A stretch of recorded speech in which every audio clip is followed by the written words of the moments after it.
Good evening. My name is Austin Williams. I'm the director of the Future Cities Project, and I'd like to welcome you to this April edition of the Bookshop Barnies. We're discussing this book, Robert Tombs's This Sovereign Isle, Britain in and Out of Europe.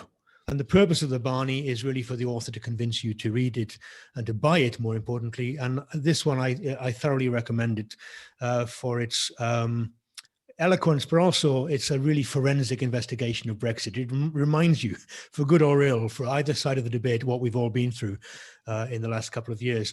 You can see here that the actual book the cover is designed by a Remainer. If you look, you can see that there's a cliff edge here, and not any old cliff edge. This is Beachy Head. This is the world famous site for suicides. But actually, just to gain ground, the publisher was obviously a Brexiteer, because the picture goes all the way to the edges, because they clearly didn't know what to do with the border. But also, I would say that because many of you have been in lockdown for such a long time, you've gone out of the habit of actually spending the money that you've amassed over the 12 months that you've been shut down in your houses. So just to get you back in the swing of things, we do have a donation button as well, if you care to donate. The price for a small cup of coffee or the price of a large car, we don't mind. So that again will flash up again. We'd be really, really grateful to you if you made a donation.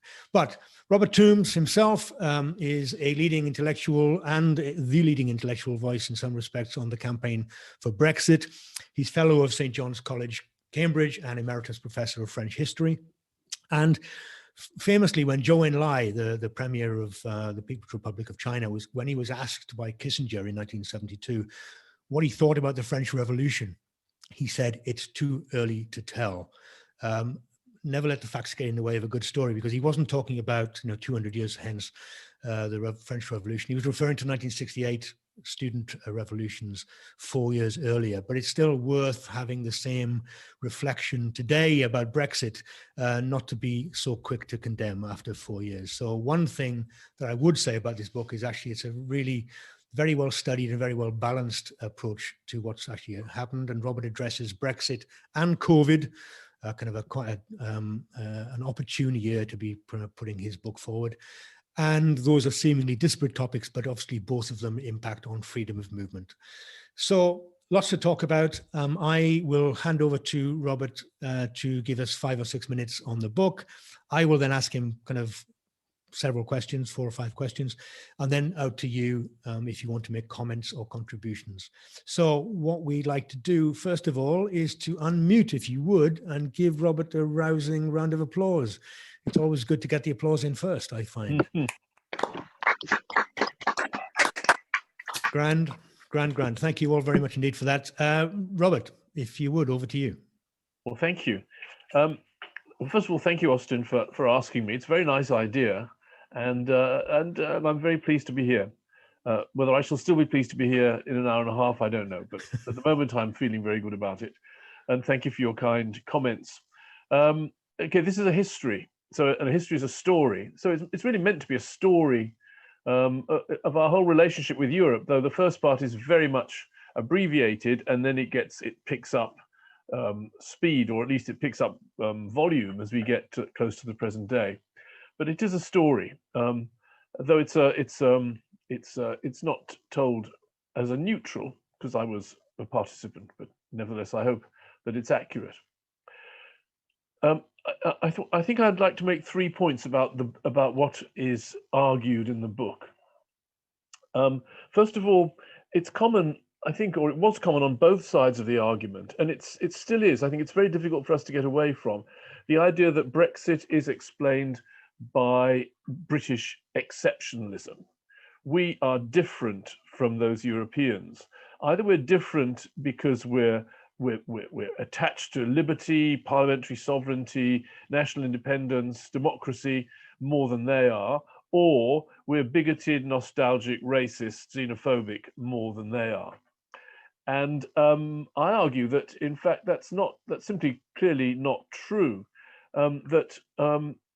If you look at opinion polling about the EU at the time of our referendum, British opinion about the EU was more or less the same as that of everybody else. at least in Western Europe, we had a much less hostile view of the EU than did the French, the Italians, and especially the Greeks. We had about the same view of the EU as the Germans and the Dutch. So I say in the book that, in fact, we voted in 2016 as good Europeans, or at least as typical Europeans. There are differences, needless to say, and I think the real difference when you boil it down is that more of the middle class, using a loose term, more of the political class, the media class, the intelligentsia, whatever, in Europe are committed to the idea of Europe as a project than is the case here. And the consequence is that Euroscepticism here was a more mainstream phenomenon than in most European countries. So slight paradox that in some countries in which the EU was less popular than it was in Britain, nevertheless, more people than in Britain wanted it to be given more powers. Whereas in Britain, the great majority of people, even those who regarded themselves as pro-European, wanted Europe's powers to be reduced. You can take that as a sign of covert Euroscepticism, if you like. But anyway, so very little difference between us and our European neighbours in our general views of the EU. Emmanuel Macron told the Andrew Marr show in January 2018 that not only did most people in France want a referendum, which opinion polls clearly showed, but he thought they would probably have voted to leave had they been given one. So second point, why was it then only the UK that has left and is likely to leave in the foreseeable future? And I would say that one reason is that our reasons for staying were weaker, and the disadvantages of being a member were greater than, not in all European countries, but in comparable European countries like like Germany or Holland. And I can go into that if you want to. But above all, the reasons for Brexit, I would say, are blindingly obvious and simple, and are not to do with complex differences of culture or history, but they are because A, we had a vote, which most European politicians regarded and regard as completely crazy. Why on earth would you allow people to vote on such an important matter, which is far beyond their understanding? And secondly, and this is really the clinching reason, we were not in the euro. Had we been in the euro, surely there can be no doubt that we would have stayed in the EU, even had it been much less popular than it actually was. Simply because the dangers of leaving the euro, if you remember, are great not only for the economy in general and for the financial system in general, but for everybody's savings in the bank and for people's mortgages and so on. So, you can say what you like about our differences or our similarities. In the euro, you cannot effectively leave. And so all our differences, our greater degree of Euroscepticism, if you like, would simply have made us discontented members, but would not have been able to bring about an exit. So for that reason, I would say that the father of Brexit is really Gordon Brown, because he kept us out of the euro. And my final quick point is really a sort of question, which is unanswerable in the nature of things. Was Brexit inevitable? Well, I would say not, for the reasons I've said. After all, we were very close to voting to stay in. And we could well have voted to stay. Well, obviously, we could have easily voted to stay in. The difference was marginal. But one of my colleagues, Professor Helen Thompson, has argued that after 2005, after the refusal by Tony Blair to hold the promised referendum on the European Constitution, she thinks that any vote would have been a negative vote. So that therefore Britain would only remain a member of the EU as long as every British government could avoid having a referendum. Well, as there had been a law passed, I think in 2015, if I remember rightly, that any extension of power of the EU would have to be voted on by referendum in Britain, you might say that the fuse was burning on our membership. So perhaps in the long run, inevitable. but certainly not inevitable in 2016. And had we voted to stay in 2016, the consequences of that would be very difficult to predict. Would it have meant that we would have simply, or at least the hardline Eurosceptics would have given up, or at least would have become a very marginal force in British politics? In any case, people who felt very strongly about the EU, either because they loathed it or they loved it, were always quite small minorities, about under 10% in each case. Most people would have liked to stay in, or said they would have liked to stay in a reformed EU. And had David Cameron managed to get sufficient reforms to present, then no doubt we would have voted to stay in. Right, well, just final thought. Brexit for a time, I think, certainly consolidated the EU, because the turmoil that we went through, and certainly the way it was presented on the continent, made most, or at least far more people in Europe, at least resigned to membership as something that you just had to accept like the weather.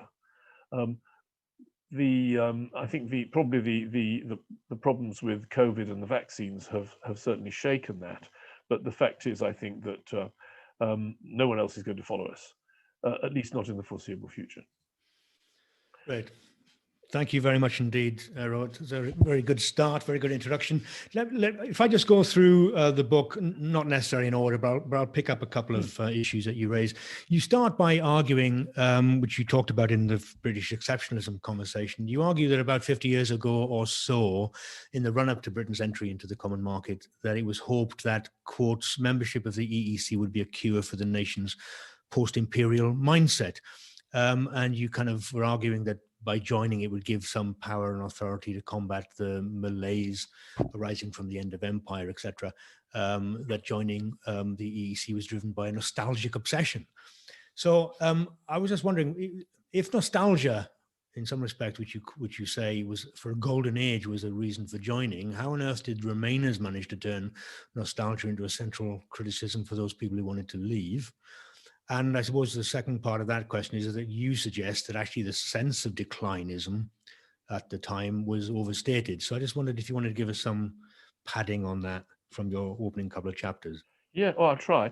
I mean, I'm not a psychologist, so I don't know whether this is in some senses as you say, the very frequent Remainer argument that this was about post-imperial nostalgia was in some senses a reflection of one's own preoccupations.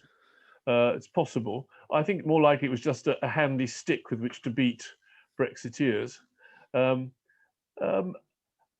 think I certainly believe, and I argue this in the book, that for the generation that took us into the EU, Macmillan, who made the first application, Heath, who eventually took us in, for them, the sense that Britain was a nation in decline, was losing its status in the world, and was also a failure economically. And I think those of us who are old enough to actually remember this, will remember this very debilitating atmosphere of failure that engulfed the whole country, and the sense that joining the EU was going to save us from ourselves. And as Dean Acheson, the American Secretary of State, said, Britain's lost an empire and hasn't found a role. It was the idea that being a member of the EEC, as it then was, would give us a role, and also would please the Americans and make them take us seriously. And this argument of course, was still very much heard during the referendum debate, and I think is still not uncommon among those who regret Brexit. That we have doomed ourselves to marginalization, and we're going to become an unimportant little country, and it's all due to Brexit. So that, if you like, that seems to me to be a kind of nostalgia for the great days of empire. Okay. Now you had another question which I've forgotten. Well, it was partly following on from that, basically saying that that first of all, you're arguing that actually that sense of decline wasn't necessarily the case. Yeah. It wasn't true. Yes, I mean it was when I was working on a book on the history of England that I started doing a lot of reading on this, on the economics of this, and realized that in fact there had not been a British economic decline. In fact, there hasn't been. what there was a misplaced comparison with unusually fast-growing countries, which at the time were Italy, France, and Germany. That's to say in the 1950s and 60s. Thereafter, you often got comparisons with other countries like Japan, and then with South Korea, then with China, and so on. So there has been a tendency for us to compare our performance with newly industrializing countries.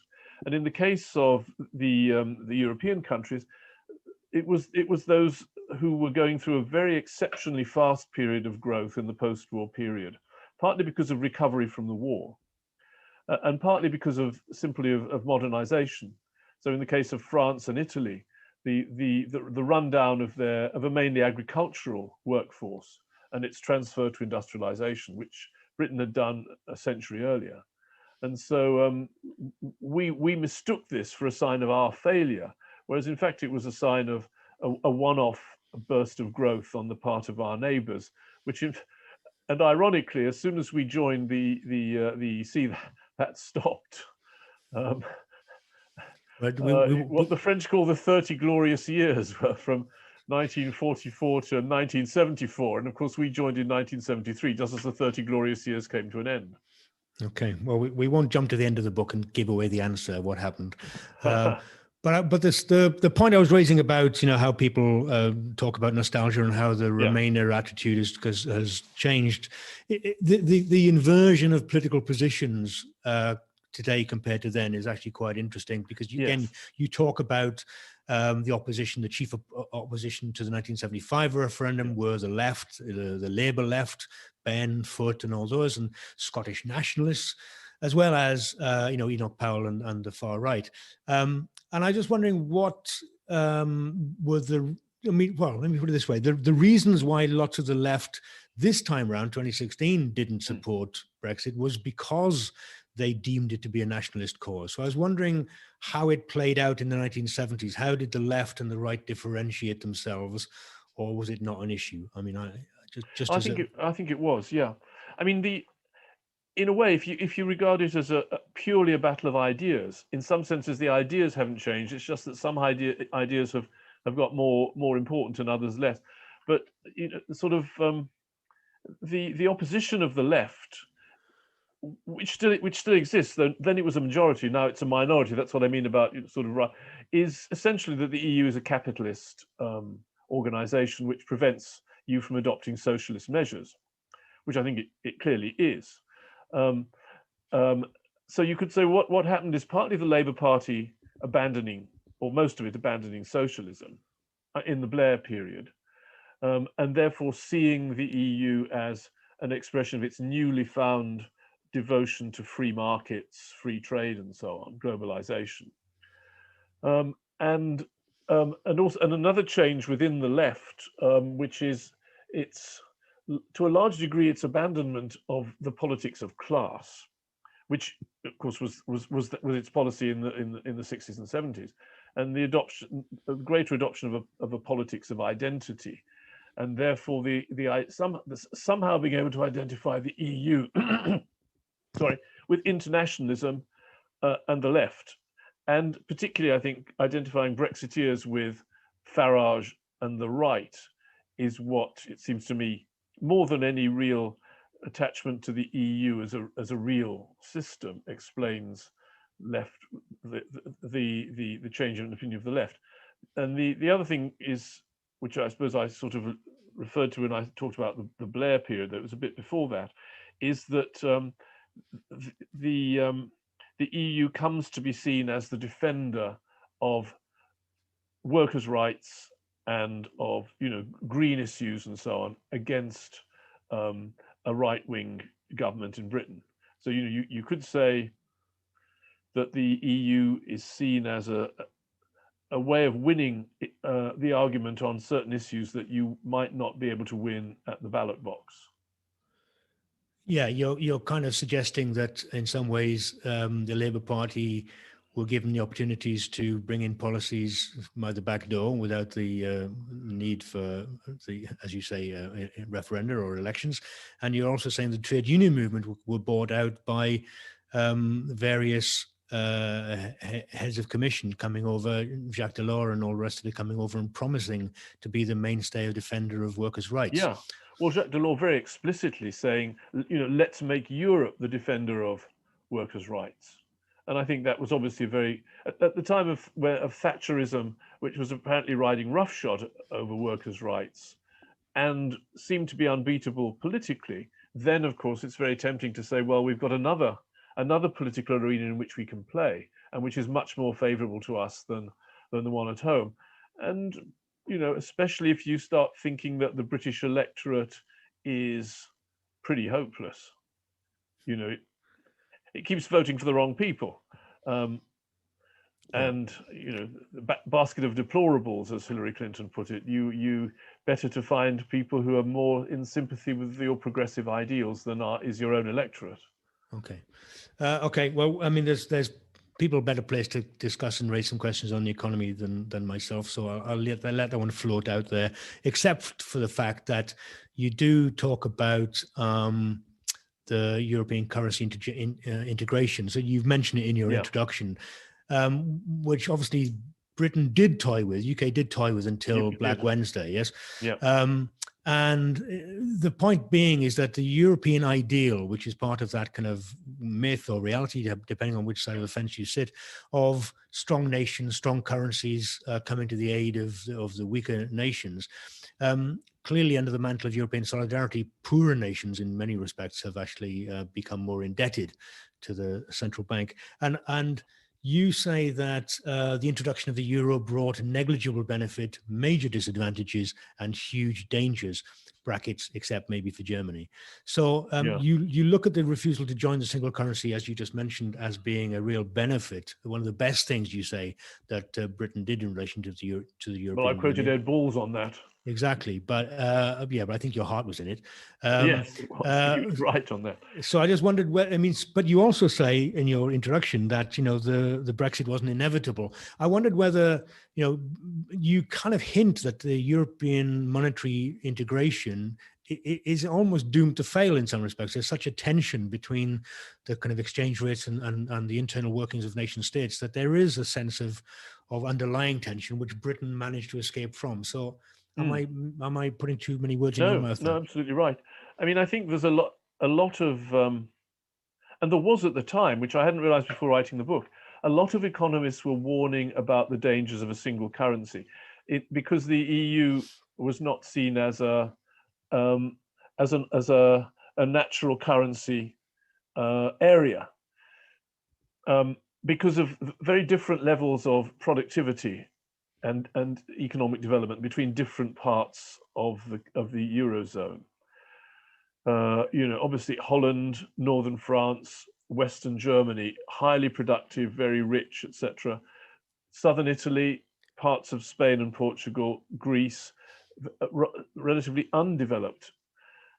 Okay, there are other reasons as well, but what it meant, to cut a long story short, is that the weaker countries had previously been surviving and even prospering by regularly devaluing their currencies to keep them competitive.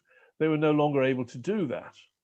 So what happened is what was intended to be, I'm sure you're right, a benefit to all of them, turned out to be of benefit only to the stronger economies, because the weaker economies could no longer remain competitive and could only therefore continue by borrowing money.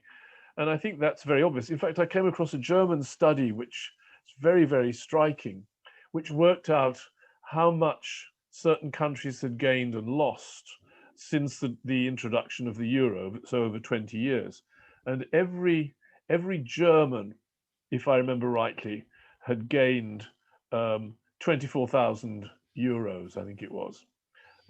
Every Frenchman had lost 56,000 euros, and every Italian had lost 74,000 euros. If you think of it like that, you realize that, okay, then what's supposed to happen in a case like this, as would happen, let's say, between London and the home counties and poorer parts of the north, is that you simply transfer wealth from the richer to the poorer. It goes in investment, it goes in extra social spending, whatever. But of course, the EU, the Eurozone is set up not to allow that kind of transfer. And so, in fact, the countries that gain keep their gains. The countries that lose get no benefit in return. And so the only way they can maintain any kind of competitiveness is by cutting their costs internally, by what's sometimes called internal devaluation. You have to cut government spending, hold down wages, hold down social security payments in order to make your production cheaper. And that is essentially what you see in much of Southern Europe, where the signs of general poverty are absolutely flagrant. Yeah, if there are any Greeks present, we don't want to do any identity politics, but you can give us maybe some reportage about how. Can I tell you a little anecdote on that? Please, please.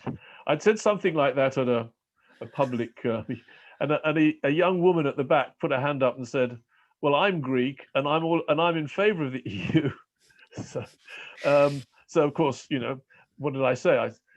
She came up to me afterwards and said, "Oh, perhaps I should have said I work for the European Commission." Yeah, there's not in Greece, by the way. There's always and she one. Said, "Well, I admit all my." And I know she said, "I admit all my university friends are out of work," but she was okay. Yeah, well, there's always one to destabilize a good anecdote, isn't there? But that's democracy for you. But moving on, the Brexit Party. It doesn't really get a mention. It doesn't get a mention. I was going to say it doesn't get a mention. It gets quite a few mentions, but actually not really kind of flagged up. As a matter of fact, you say, if I can quote you, you say, although UKIP/Brexit Party, cheeky, provided a catalyst for the referendum, it was smoothly absorbed into one nation conservatism. And then you go on to say, hang on. I think that right. Blimey, there's always one, isn't there? So let me just say that again. So you say, although the UK Brexit Party provided a catalyst for the referendum, it was smoothly absorbed into one nation conservatism. And then you say, so Brexit has taken place within the existing political institutions and indeed has the potential to rejuvenate them. Now, I thought... being optimistic. Well, I mean, I thought... It kind of didn't. It jarred with me a little bit because I thought Brexit took place outside mainstream political institutions, even though they were dragged kicking and screaming to the table. And I also thought that Brexit, in some ways, has the potential to destroy the Labour Party rather than necessarily reinvigorating it. So tell me why I'm wrong. I'm not wrong, but have a go. Well, I hope you're not wrong. I mean, I think it would mean that the Labour Party would have to accept that the Brexit vote has happened, and that it would have to, I mean, if it wants to win back the voters who voted for UKIP and then voted for Boris Johnson, it can't do it by clinging on to the sort of Remainer cause and campaigning to rejoin. I mean, it would have to, it seems to me, it would have to sort of rather wholeheartedly say that we accept the decision and we are going to make the best of it for our people. Can it do that? I don't know. If it doesn't do that, I think the danger for the Labour Party is that it becomes, its support, or its ability to win seats at least, becomes confined to London and a few university cities. Yeah, I think you're probably right. Again, I've got a couple more questions if the audience can bear with me 1 second. I'm only doing it hopefully to give Robert another bite of the cherry because he only had 5 minutes introduction, and also just to give you a bit of a sense about what's actually goes on in the book, because there's a lot of issues that are raised in the book. In terms of Brexit and COVID. You quote Angela Merkel as saying that the COVID crisis was the greatest test that the European Union has ever faced, and it's worthwhile working out whether they've faced up to the test well. But for Remainers, COVID, I mean, ironically, in some respects, has demonstrated the importance of national borders and restrictions of movement. Ironically for Brexiteers, it's demonstrated the fact that national governments can actually be authoritarian and accountable.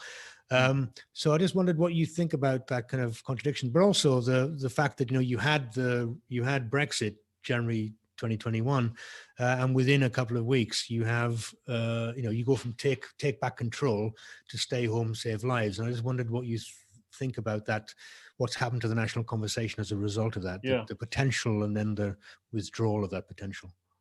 Well, I'm very feeble on COVID, so I'll come back to that later. I hope that's not a medical point you're making.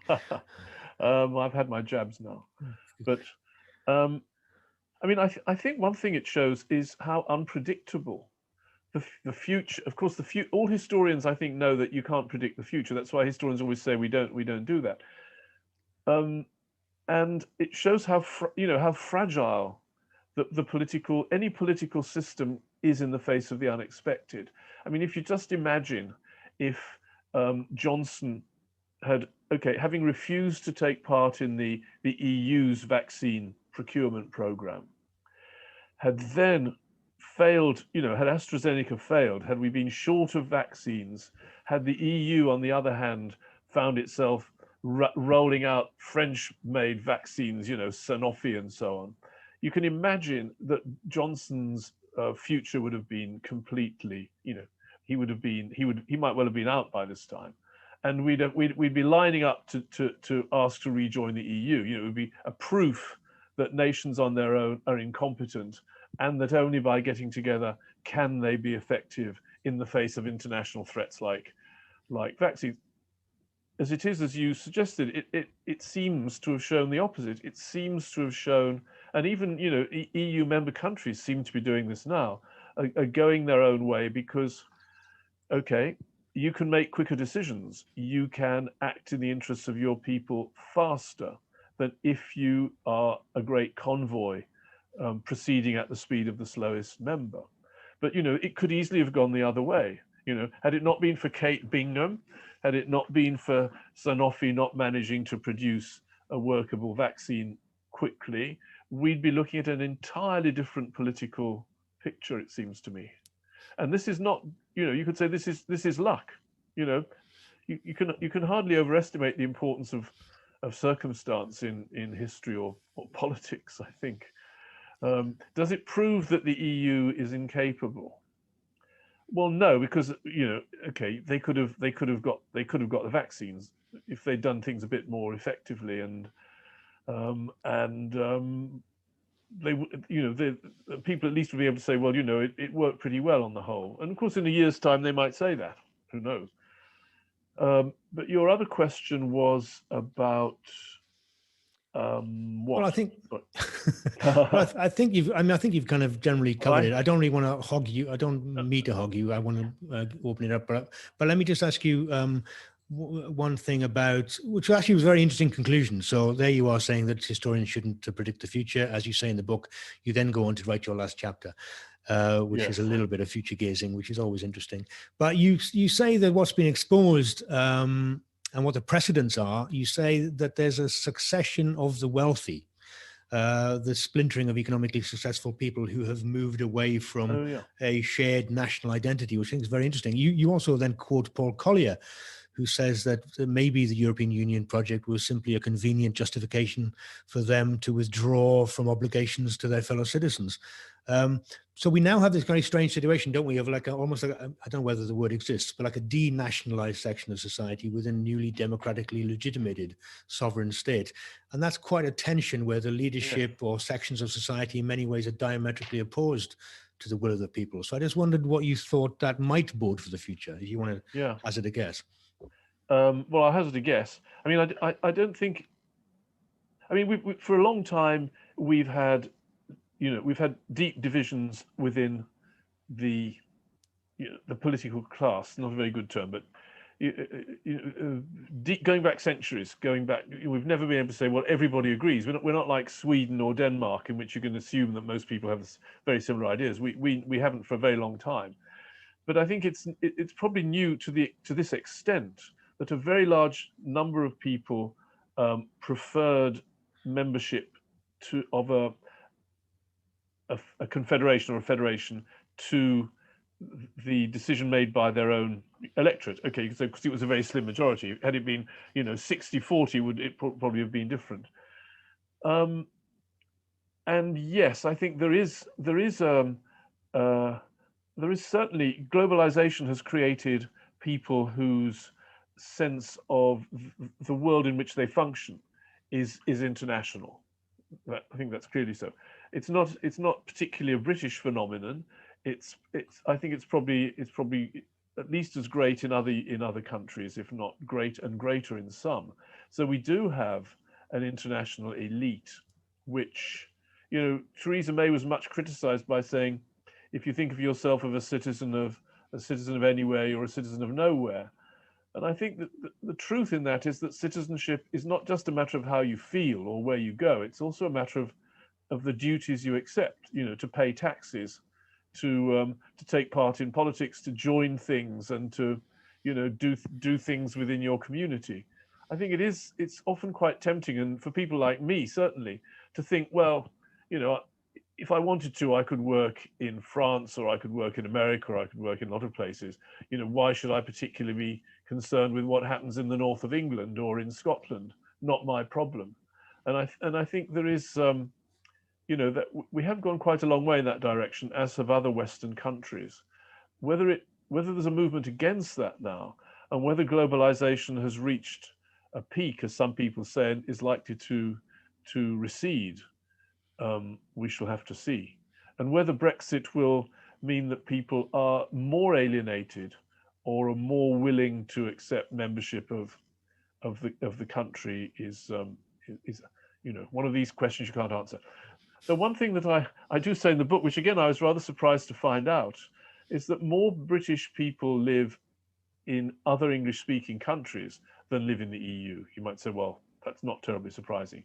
And more students go to other English-speaking countries than go to EU countries, despite Erasmus and all that. So, you know, our attachment to Europe is often more a matter of a fairly small elite, or people who like the idea of it will go on holiday there, but whose attachment is actually quite limited. Okay, well, I mean, as it happens, I have a million more questions, but I'm going to stop myself and throw it open to the audience. So if you want to press the participant button, show your hand, I'll work my way through. But there are lots of things to talk about.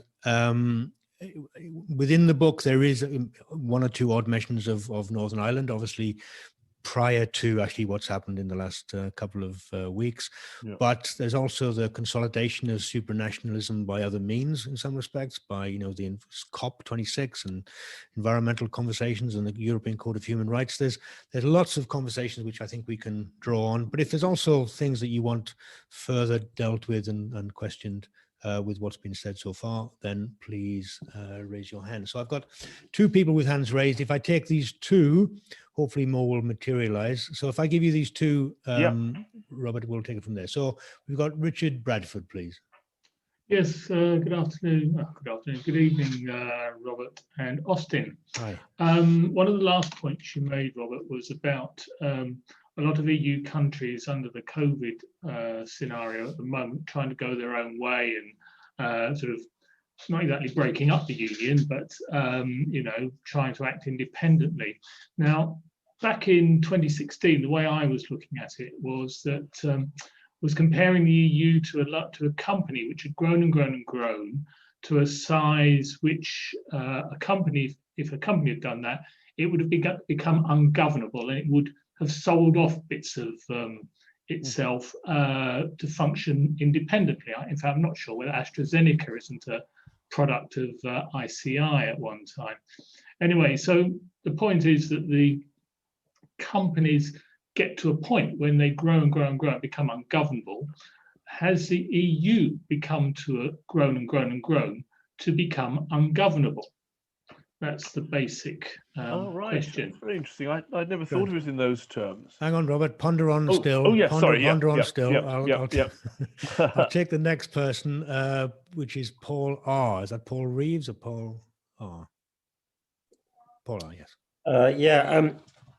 It's just it's a thought that popped into my head as I was hearing Robert's discussion. And it's almost like now, post-Brexit, it's almost, to me, worth thinking about how much the UK still shares with the EU in terms of political output and political mindsets. So you think around Johnson in environmental policies, thoughts around productivity, I guess. So I suppose my question is, Robert, how do you think, given that there has been a kind of political change insofar as democracy has been brought back into the UK, given that there's still the similar political mindsets amongst their leaders, possibly how do you think these potential political changes will feed into things like changing productivity and actually truly transforming, say, the UK economy and society, etc.? Because at the moment, it's very much feels like to me a continuation of what there was in the past. Okay, thanks, Paul. I accidentally jumped over John Holbrook by complete accident. So can I come back to you, John? If I just take Robert to take these two, and I'll come back to you first straight away. So, Robert, if you want to address those two. Oh, right. Okay. Yeah, I'd never thought of the EU as being like a company, and I see the point. In fact, I think it's a bit like the Royal Bank of Scotland. If you have an aim which is constantly increasing your market share, and that becomes your sole aim, then you risk, precisely as you say, overstepping what you can actually control. And I think, at least, okay, as you know, I'm not an admirer of the EU, so it seems to me that the EU had as its ambition the ever closer union, the creation of more and more powerful and indeed more and more centralized instruments of control, the European Central Bank, the Eurozone, ambitions to create a defense system, its diplomatic system and so on, in which the aim of ever closer union and of the creation of a European entity, something that looks very much like a state, was taken as being far more important than any of the practical considerations. As if you're a company which is aiming only to increase market share, then you're not too worried about profitability, your share price, whether you're keeping your customers happy, and so on. And I do think that the EU, by subordinating, I think you could say subordinating common sense to the greatness of the project, has led itself into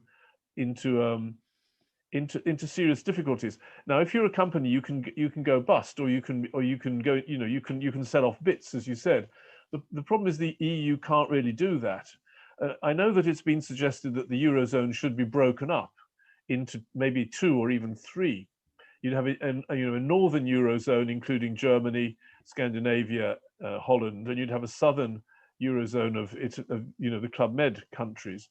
But that would be seen as a huge political failure, and also I imagine it would be financially quite dangerous. Though I know it's been, or at least I believe I've been told it's been seriously considered. But unless you can think of a way of selling off bits, or to use your analogy, then you're stuck with what you've got and trying to manage what you've got. And I don't really see any way out of that. Now, the question about, have we actually, what's changed? Are we still following EU policies in lots of ways? Yeah, I think we probably are, at least for the moment, and we shall see whether we get into the habit of simply going back to doing things in the old way.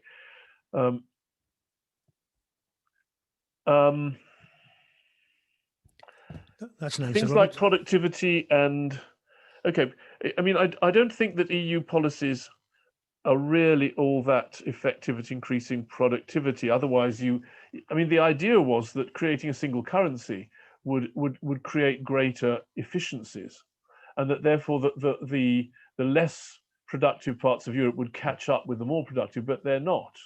They haven't been. We would not have been joining the euro, so we would always have been on the edges, and that's one reason why I thought Brexit was a more logical outcome than trying to stay half in and half out. Shall we be able to do things? I think, okay, I'll just say one thing. If Brexit is to be considered successful, I think it has to be the beginning of a major change in the way that we do things. I've been told by civil servants that being members of the EU tended to mean that you wanted to do what everybody else was doing. that there was not any great impetus to do things differently or to think things differently. If we don't start doing that, you know, there's a lot of talk about leveling up. Unless there's serious leveling up, we are the most centralized and also the most regionally unequal country in Europe. Unless those sorts of things change, then it will be, I think Brexit will have been largely a waste of time. It will just have been window dressing and not substantial. Okay, good. Thank you very much. Right, I'm going to come out to. I'll take three, Robert. I'm training you in the ways of multiple questioning. So yes, sorry. If I take three this time, Yeah. we'll see how we get on. So, John, apologies for missing you first time. Robert, I thoroughly enjoyed your book, and I think to a large extent that's because, as you began by saying, it's a story. And so from the first page right to the very last, you can sort of follow it all through, and it has a very strong narrative, which I think compels you to read more. But I also think that there's much more to it than just a story, because isn't it the case that whenever historians write a story, that they do have a theory which informs how they view, in your case, the recent past? What facts they deploy, how they marshal them, and essentially what's important. And I wonder if a dynamic that you've perhaps deployed, I don't think you've made this express, but I think it's probably implicit, is that there's a dynamic to the recent past you've looked at, which is very much between, on the one hand, the people and their craving for more control, more power, in other words, essentially a desire for democracy. And they've really been pitted against an elite, for want of a better word, which is to a large extent defined itself in opposition to the people. And if you just apply that dynamic to the EU, it's very much there, isn't it? Right from the very outset of the EU, which was conceived as a project to control national populations, because in the post-war period a concern about what they might do. And then, as you've just said, that ever since it was formed, there's been a centralization of power and control. And just your comment now about civil servants, how they wanted to do what other countries were doing, meant that they were really taking their cue from other nations and not from the people, which of course is precisely how it should, in a democracy, politicians and civil servants should be doing what the people want them to do. So do you think that is a useful dynamic for understanding what's happened? And do you think that possibly that's the sort of implicit analysis that you have deployed? Okay, hang fire, Robert. Okay, number one. Yeah. Testing your shorthand. So we have Martin and Claire in this batch. We'll take Martin first, please. Thanks, Jackson. Robert. Yeah, I've not read the book, but I certainly agree with your conclusion about the euro being a massive trigger for Brexit eventually happening. And you say I think you stated that it wasn't always inevitable. I'd argue that it was inevitable from 2012 onwards. I think the Eurozone crisis effectively became the point at which the markets failed to trust the euro. If you look at bond yields since that date and before that date, all the various states and nation states themselves had government bond yields tracking incredibly close to each other. Since 2012, the markets have implicitly assumed that eventually fiscal transfers will take place. If you look at the bond yields for Germany, France, Holland, etc., and then compared to Italy, Greece, etc., and Portugal, every moment there's a little bit of political uncertainty in a certain country, like Italy is a great example, bond yields go through the roof. But prior to 2012, they all tracked absolutely in line. There was no divergence whatsoever. It was a general acceptance the euro was one single entity. Now, the markets believe there actually are different nation states with different risk of default, and therefore the implicit assumption is at some point they will have to be put to bed by fiscal transfers, and the actual spreads are not so horrific now because there's an implicit assumption, I believe, from the markets that actually fiscal transfers will inevitably take place.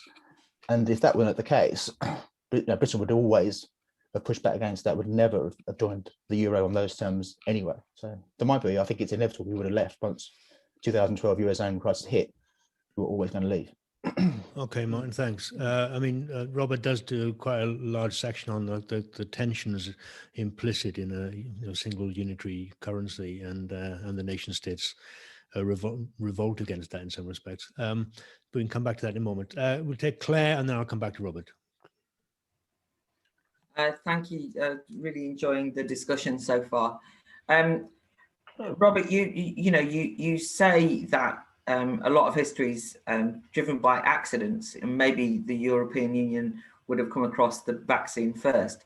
But one of the things that I think has been compelling for me is that one of the reasons why the EU struggled to come up with the vaccine quickly was because it has embedded the precautionary principle into a rules-based system that kind of meant that it just simply followed the rules, and it couldn't exhibit the flexibility that was required in something like an emergency like that.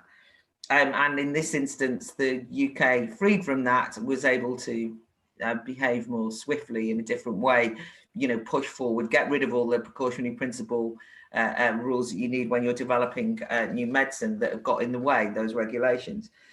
In that sense, I suppose, I don't think that, I don't think of Brexit as a destination, but as a disruptor, as the possibility of something. So when people say to me, it's all been a disaster, look at the shellfish issue, it misses the point for me. But that's why I want to kind of press you a little bit more as a disruptor on this Brexit party point. Because one of the, I would say this, wouldn't I? But one of the things which is pretty obvious is that Brexit would just never have happened if left up to the establishment. Even the Leave establishment were prepared to give up on it. And the Brexit party is irrelevant, except that it became the vehicle through which Brexit voters really pushed their case. And they just happened to have the Brexit party to vote for it. It's not really that the party was any use. But it's slightly different to UKIP. It's that ordinary people basically said, we will not be thwarted on this question, and absolutely pushed it. So is there not more of an anti-establishment aspect to Brexit than you seem to imply in what you've said anyway? And then my final point on whether things will change, one thing I've discovered since being in the Lords, many things, but anyway, in a discussion on GDPR, I understood that they had to domesticate all the laws from Europe. They domesticate the GDPR law, fair enough, you vote it through, you just have to get it back. I put my hand up and said, well, we've domesticated it, but can we now get rid of it because it's rubbish and it's hopeless and it gets in the way? And the minister in charge said, oh, I know that you as a new Baroness don't quite get it, but I can assure you we will not be doing anything to disrupt the GDPR rule, which we support. And then I just thought, oh, great.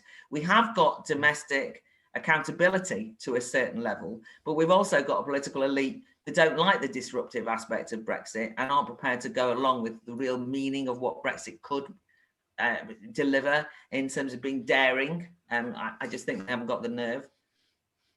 Okay, thanks. So even though I was asking for 3 questions there, you actually had 3 just from Claire alone. But if you want to try and fight your way through those, Robert, I'd be obliged. Yes, sure. Yeah, John's question. I think Matthew Goodwin talks about decent populism, and I think there is clearly a populist element in the whole European situation, and certainly in my position on it, in the sense that although democracy is not just people saying they want something and then governments giving it to them. It's a very it's obviously a very complicated system of offers and often rather cynical of offers and in return for support and so on. Yeah, I think that was what it did basically come down to. And I think, as you suggested, and I think I say this in the book, the sort of the fundamental vice of the EU as a project is that from the beginning it mistrusted. Not only did it mistrust the people, as Austin said, it was based on the assumption that the 2 world wars had been caused by popular nationalism, by people, in fact, whereas they weren't.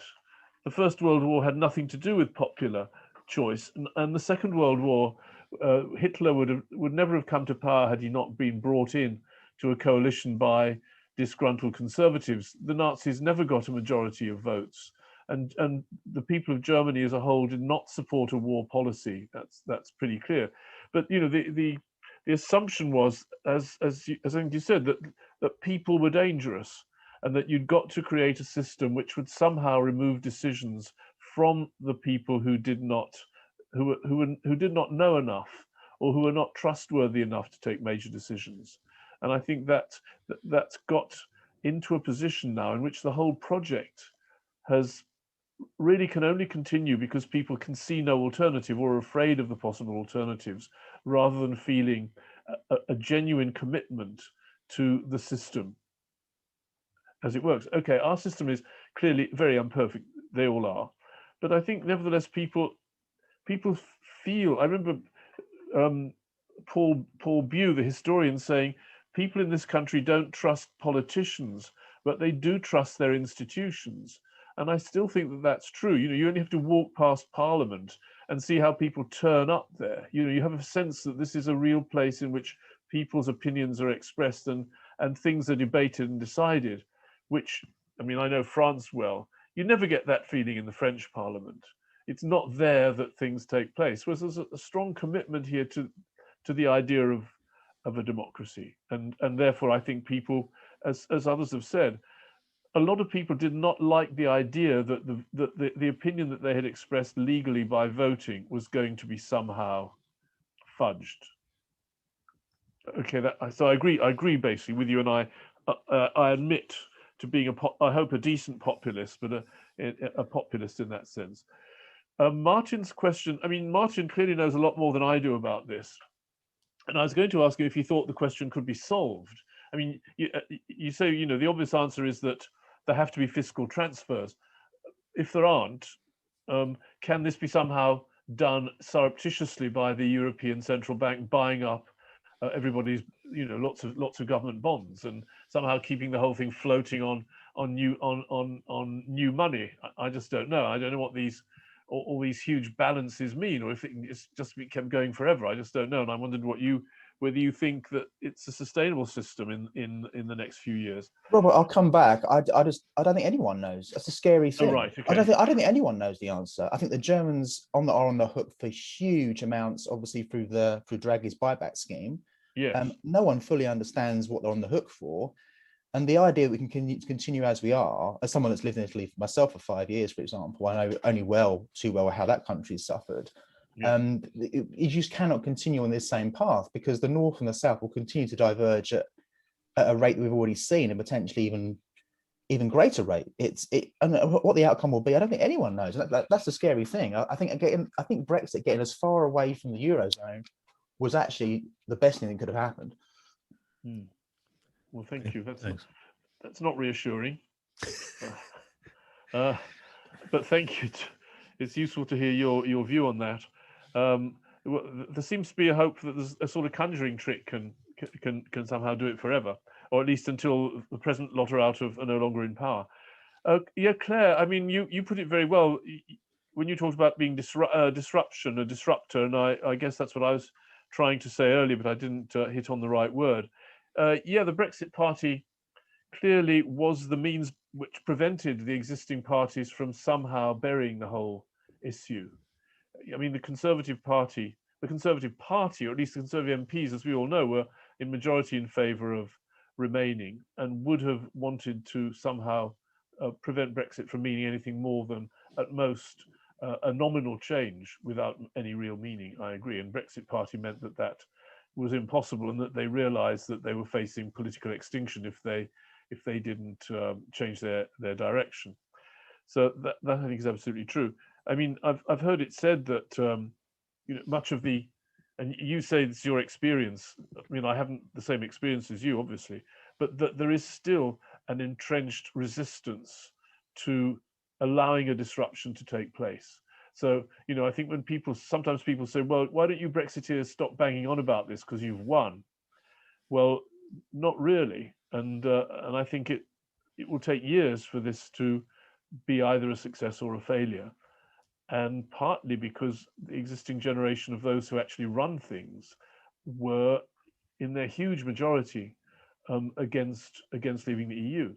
I can't remember where I read it, but it was apparently said in Whitehall that only one permanent undersecretary of 79 or whatever there are voted Brexit.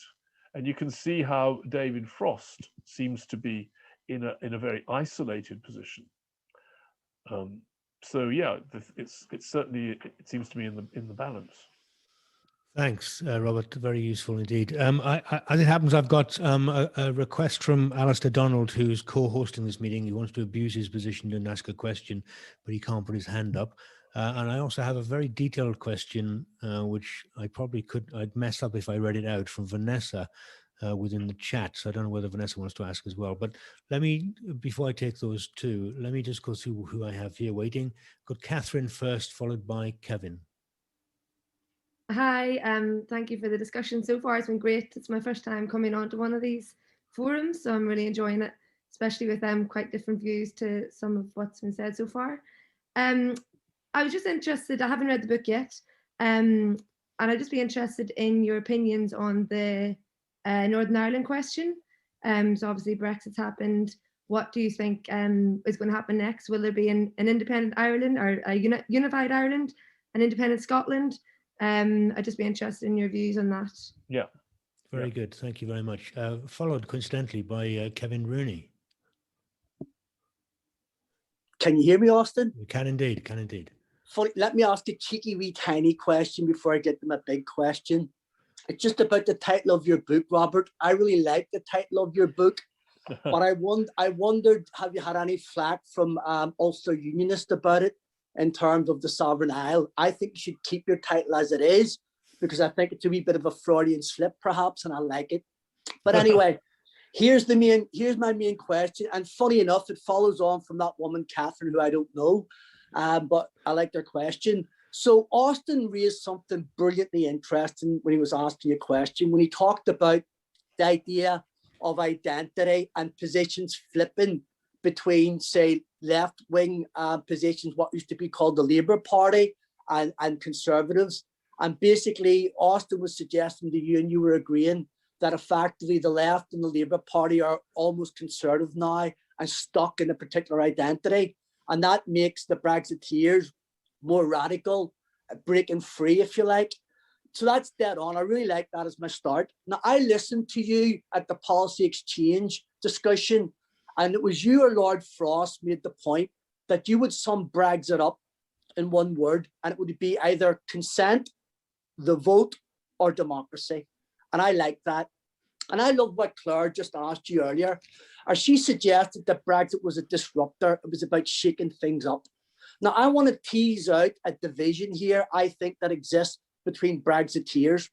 And if you see Brexit not as an event, but as a process, the start of something, my question is this: should Brexiteers automatically support the demand for the vote of Scottish people in the Scottish referendum, especially this week, when one of the former advisors makes the point that we've now shifted to a position where Scotland is no longer a part of the Union via consent, but it's bureaucratic mechanisms that are now being used to keep Scotland as part of the Union, especially if the SNP win a majority in the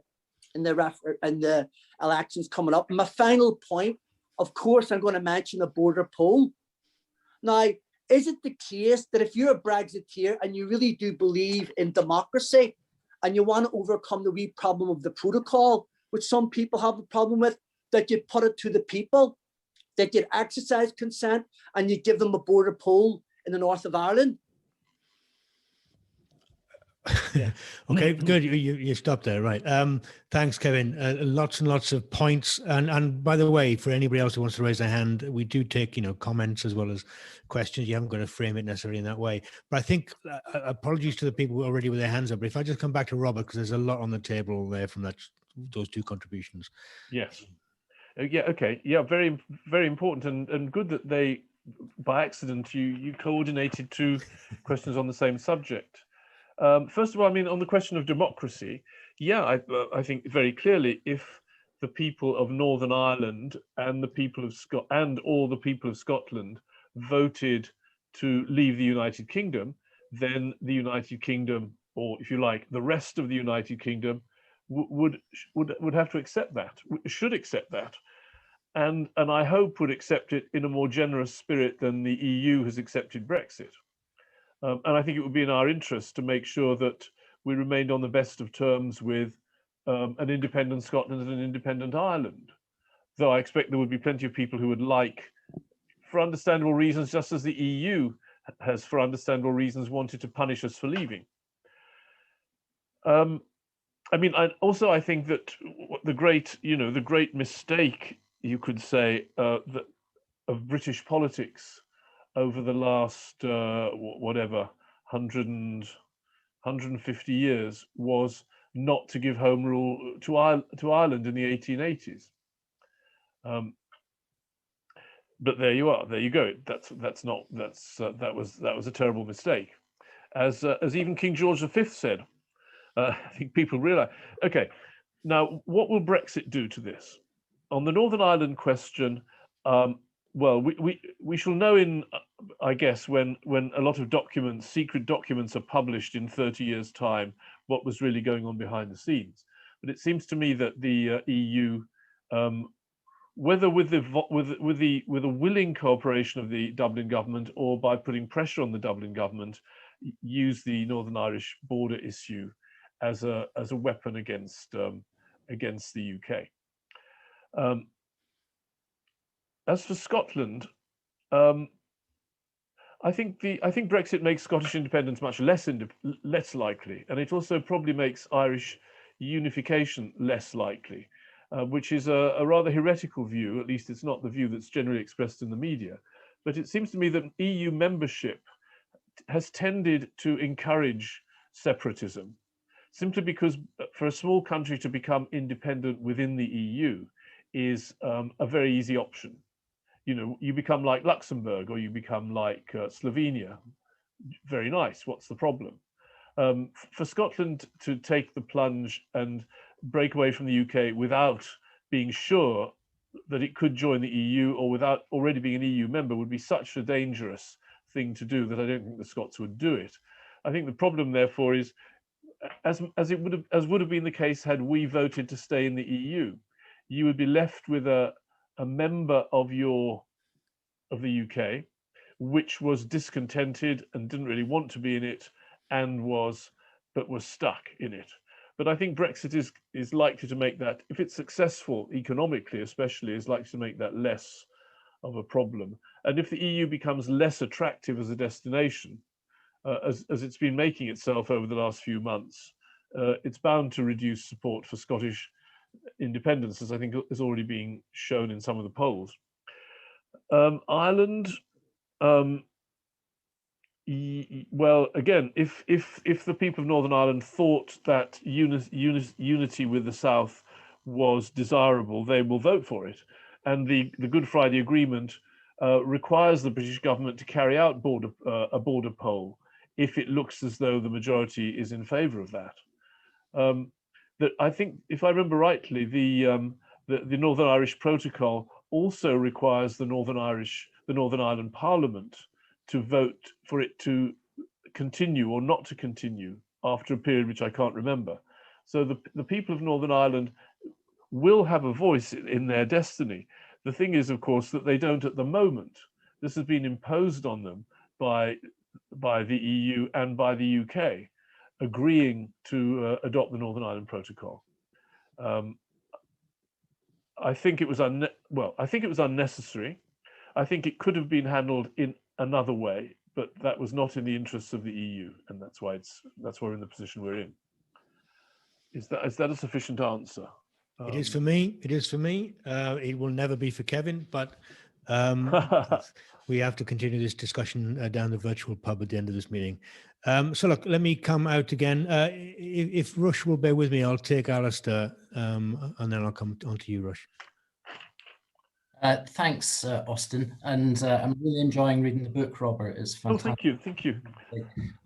My question is, well, I'm another one of these kind of Scots-Irish contingent, and kind of interested in the Scottish situation, but from a slightly different point of view from the others. I'm more interested in in how it is that you remake the case for the union, because it seems to me that the discussion on Scottish independence just now is not a balanced one, in the sense that there's one side making the case for a kind of sovereign independent country, and there's one side making the case for a sovereign union. But the discussion is largely absent of any case for the union just now. I mean, I think it relates back to the thing that Austin was asking you in the introduction, which was about the way that we came out of the EU not led by political parties with clear ideas of what the future could be, but forced by voters. Parties were forced by voters to come out. So I wondered, and this is kind of asking you as a historian in a way, is that looking back and kind of thinking about the way that the case for the union has been made in the past, are there any clues? Are there any interesting things that might give us a hint as to what a sovereign isle might be today, how you remake that together? Thanks. It seems to me to be quite an important question, because otherwise the UK will be, it'll split up just because there's no one making the case the other way. Grant, thanks. So I'll take Rush and Alka in this section. I'll take Nico and Shane afterwards. So Rush, please. Thanks, Austin. Professor Toombs, yeah, I really enjoyed reading your work on briefings for Brexit, and I'm looking forward to reading the book as well. Thank you. I had a couple of questions. Firstly, I know the title's been mentioned before, but I wondered whether using the term isle singular, you're making a specific point with that, or if it was just there as the title you chose. And secondly, so John Denham, the ex-MP and now an academic at Southampton, he's made the case that one of the reasons for Brexit was the suppression of English identity over a sustained period of time. And you mentioned in your preamble that it's increasingly unlikely that anybody else in mainland Europe is going to follow us out of the door. And I wondered whether you thought part of the reason for that is because national symbols in other European nations aren't as much of a pariah, or aren't mocked as much by the quote unquote political class as they are. And I guess the best example of that is probably in France, where despite the fact that there was some Euroscepticism probably up until 2016, national symbols have been adopted quite well by Macron en marche, and I guess in some ways pacified and normalised against any, I guess, Brexit inclinations. Right, Good. Thanks, Rush, thanks. And then a final question on this round, we'll take Alka, please. Can you hear me? Indeed. Okay, thank you. Thank you, Austin. Thank you, Robert. Well, I'm not Irish and I'm not Scottish, and I'm not afraid to ask a question that will probably show my complete naivety or ignorance politically, but why do we need to make a case for a sovereign isle or for the union? I mean, why? Why can't we just be England, Scotland, and the different countries? So that was kind of not the main thing I wanted to ask you, though, Robert. What I wanted to ask you was, I very much, you see, I would go a bit further than Claire and saying that Brexit, and again, people might say I would, wouldn't I, was a bit more than just a disruption.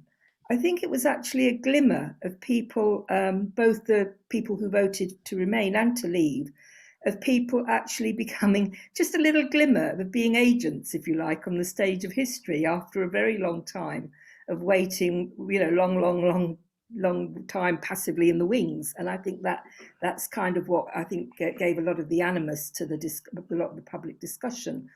And I think it's perfectly true what people have said, there was no political articulation especially for the Leave side. Goodness knows the Brexit Party wasn't a political vision. It was a kind of a tool to do the first strike to open up the sphere of discussion, I suppose. But what I remember thinking at the time is, what are the resources that people are drawing on to do this, to persist in this? They're not political in a conventional political sense. And it struck me that was where your subject, if you like, becomes really meaningful. It was that kind of sense of history, not a formal academic history, but that sense of I don't know, historical identity, some kind of collective or social sense of agency or of togetherness that I think, you know, leave voters, whether they are, you know, people, you know, immigrants like me or people who have lived, who have their heritage back in England, could kind of draw on something there. And what that then brings me to is, you see, since Brexit, and you said people trust their institutions, and I think they have done in the post-war period, but I'm not so sure that that's still the case, because the institutions, it seems to me, are changing. Whereas they used to be the medium between government and people and the kind of area of compromise. If I think of, and I'm thinking particularly of education, which is my sphere at the moment, there does seem to be a pretty concerted effort to make the institutions play a very different role, where they're not mediating between leaders and who they represent. They're actually trying to change the people, change the people's views, ideas, normative behaviours and standards in a way that is really quite authoritarian. And so I wonder whether what you think of that kind of view of looking at institutions today. Do you see that kind of change emerging? Thanks very much, Shalka. Wow. Okay, Robert. Yes, we're getting heavy duty questions now. All very good questions. One was the case for the union, remaking the case. One was about the title of the book. Several people have mentioned that, I would say. Well, in fact, it was the publisher who decided on the title. I was going to call it Offshore Islands in the plural, and they thought that was a bit too downbeat, and that this sovereign isle sounded more kind of Shakespearean and dramatic, and I suppose I rather weakly gave into that. That's why it was not meant to be making a point, and indeed I should have said, how about the other islands, or the other island especially. Okay, how to remake the case for the union. Well, it's in a way it's not. I would have said it's for the Scottish Unionists to do that. Why would the English be trying to persuade the Scots to vote to stay in if they don't want to? Of course, the fact that it was mainly English and of course Welsh, but predominantly English voters that brought about Brexit, it clearly greatly aggravated the situation in Scotland, and particularly because I think whatever they say, the SNP knows that it makes its vision of independence much more difficult. Otherwise, why would they not welcome Brexit as being the final nail in the coffin of the union? I would have thought the case for the union, in a way, is the case of the fact that we are a very mixed people. You know, it seemed to me quite wrong that only the people who were or are resident in Scotland should be allowed to vote on this. What about all the Scots who live in other parts of the United Kingdom? I mean, I think this ought to be a decision for all, at least for all Scots. And the argument for union is simply that we have lived together for a very long time, and we are very much intermingled, and the differences between us are really very small. English identity, is it the suppression of English identity? Well, I guess in a way it might be, though I would go back to my earlier point, which was that English views of the EU were not very different from those in other EU countries. So if, for example, if the French were to vote for Marine Le Pen, and Marine Le Pen was to lead France out of the EU, which I don't think is very likely, but imagine that would happen, we would be able to find all sorts of reasons which would then explain it. You know, we'd have to talk about France's deep tradition of democracy, the Republican tradition, you know, the patriotism of the sans-culottes. All this would make it inevitable that France would one day leave the EU. And I think, you know, it's very easy to look back and look for reasons for things after they've happened, whereas they might not have happened.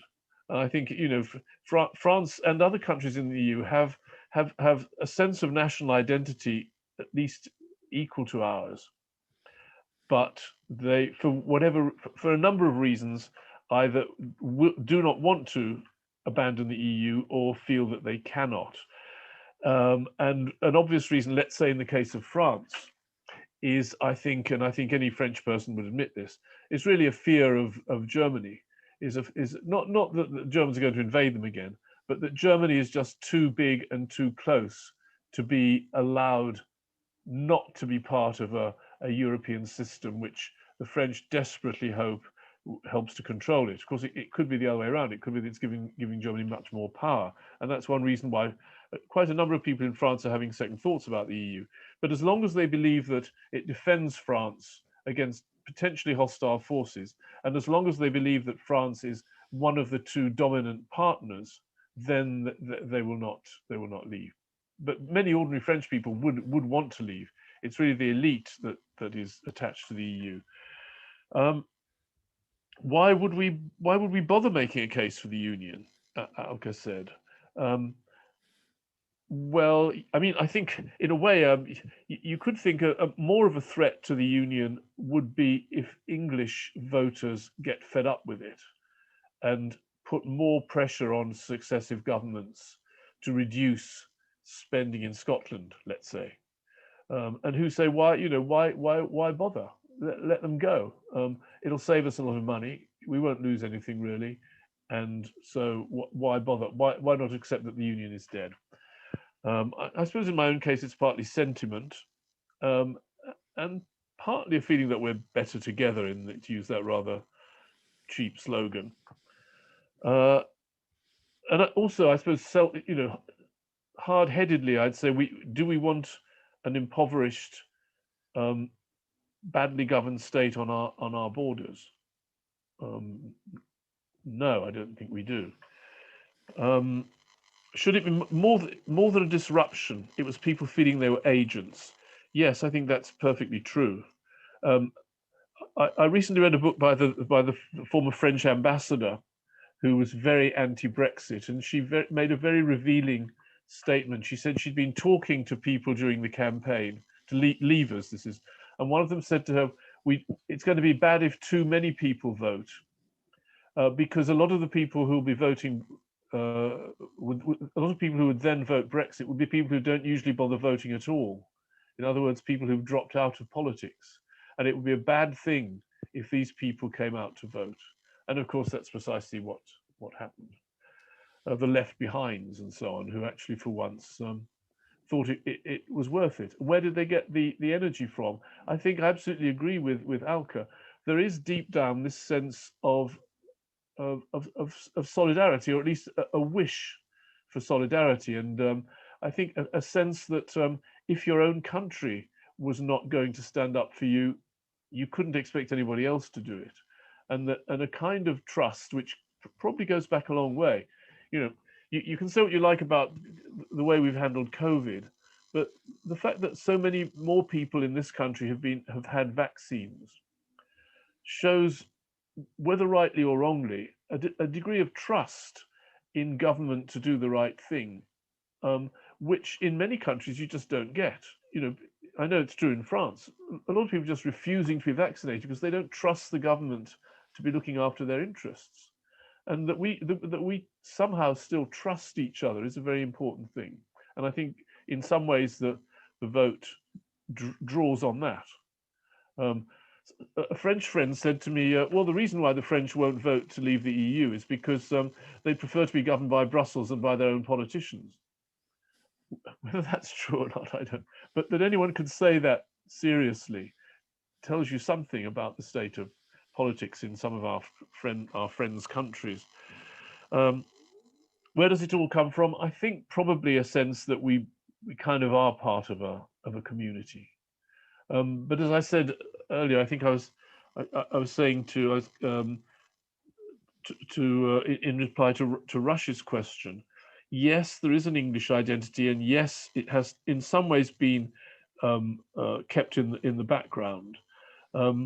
But then is it true that other countries have had their identity more respected? Maybe it is, but I think that I doubt that that's the reason, simply because, as I said, opinion in England and in other countries was not actually all that different. And therefore, I would say it comes back to the circumstance of having actually been given a vote. Had the Italians, the Greeks, the French been given a vote, they might well have voted in the same way. Okay, Robert, thank you very much for that. Last 2 points to come to. We got Shane and then Nico. Shane first, please. Yeah, hi, thank you very much. Hi, Robert. Hello, I was wondering how you, we had a lot of discussion about the Celtic nations and yes. As a Cornishman, I know we voted a bit differently, right? I'm very, and it just comes out of the mindset of the Cornish consider ourselves as a nation, right? We're more libertarian, I would say, and I know people have been quizzical. Why did we vote that when we got such a lot of money flowing back? And I know the attitude why we didn't. And I wondered if you'd explored that in your book, because I haven't got around to reading it yet, but I will do. The second question, which provoked me to put my hand up, was about, have you drawn any parallels to the collapse of the Soviet Union? I'm sitting here listening with my wife, who's from Belarus, and who made this point. And it's an interesting parallel, and I wondered if you've explored that in any way. The fragmentation, the breakup of the USSR. Yes, that's right. Yeah, now from Solidarity in Poland, it was 2 years after that to the collapse of the Soviet Union. Yeah. Okay, great. Thanks very much indeed. Interesting. And Nico, last question. Hi, Robert. I had a more general question about our attitude to history. And I attended a lecture by Frank Furedi recently about the way in which our attitudes to history are changing. And he counterposed a 19th century attitude which saw people being the beneficiaries of history, if you like, even if history wasn't necessarily that relevant to them. And then a post-World War I attitude which blamed history for the conflagration. And then a post-World War II attitude that you will have grown up with, that we need to slough off our history and make ourselves anew in a kind of cultural way. And then the modern view, which has kind of come to the fore in the last few years, where history is seen not just as being malevolent or just an obstacle to the future, but being something which is actually dangerous, which sort of comes back to get us in some way, which has a profound influence on the present, and a kind of obsession with history, I would say, alongside a profound ignorance and a lack of inquiry about history. And I might be speaking to what your views would be as well, but I'd be very interested to know how you see history being used and misused today, and how we might push back on any misuse. Very good. Thank you very much. That's a lot. So, Robert, if you want to Right, yeah, thoughts. Okay. This I think links to some extent to a question that Alka asked, which I didn't have time to reply to, which is about teaching in a sense. Shane, okay. I have to admit, I didn't know that Cornwall had voted to remain. Of course, Cornwall has a long Lib Dem tradition, hasn't it? Sorry, correct you, Robert. We voted to leave. Yeah. Oh, you voted to leave. Oh, right. Sorry. Well, in that case, that just proves. in spite of all the flows of EU grants and money. Yeah. Right. Well, in that case, that just proves what you say about a sense of identity, despite the fact of having a strong Lib Dem tradition, but perhaps of a different kind. But I hadn't. Right. No, I hadn't thought about that. But thank you. I should try and think about it in future. No, I haven't. I didn't refer to the Soviet Union. In fact, I suppose I was trying to avoid very provocative analogies. Partly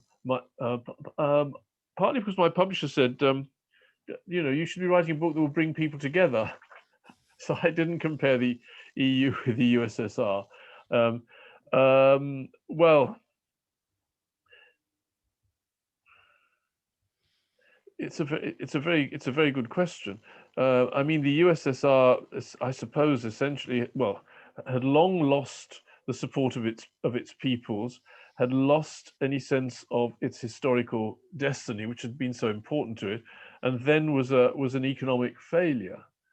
Well, that would to a considerable extent apply to the EU, except of course the EU is not so much hated as many people hated the communist regime. That I think does make a considerable difference. So I think what we're likely to have is an EU. If I had to make a guess about the future, I'd say probably not one that would break up, but that one that would gently run down and probably become rather more dysfunctional and perhaps less able to exert power over its individual member states. Then it becomes simply a currency. It becomes largely a currency zone and a sort of free trade area. And Nico's question, I ought to listen to Frank Furedi's. I suppose it's on. You can get it on YouTube, I suppose. Can you? Because I hadn't really thought of that. But those are obviously very interesting thoughts. Another thing that has happened recently is that history has become the vehicle for in identity politics, which I guess that may be one of the things that Alka was referring to. At a time, at one time, history was a thing that brought us together. Classic definition of a nation was based on shared memories, and certainly there's been a great effort to create divided memories, and to treat history as simply a collection of political narratives, which you simply appropriate for your political purpose. I don't know how you stop that, because no, I don't know how you stop that.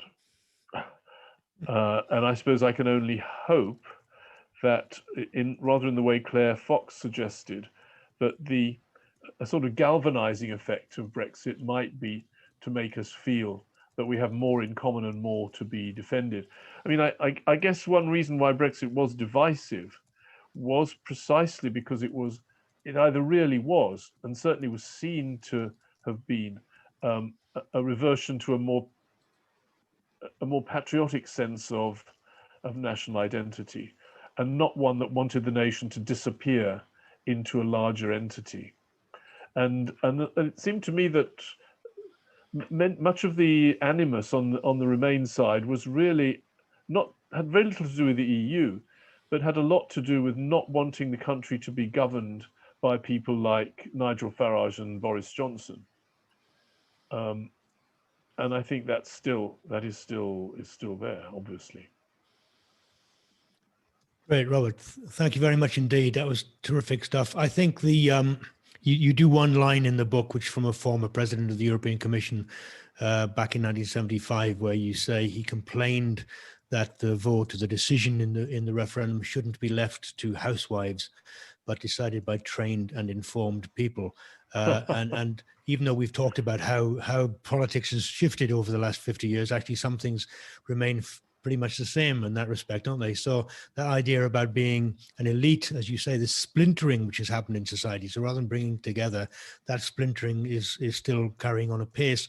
So from my point of view, I think that the question of other supranational conversations which are now circumventing or taking over from maybe the European Union conversation about climate change, about whether it's about cybersecurity or whatever it might be. These things are now taking on a different form about certain people who are in a position to actually be able to make decisions, and those of us who have to follow them. So I think, as somebody has said, and you said yourself, that it's a process rather than an end point.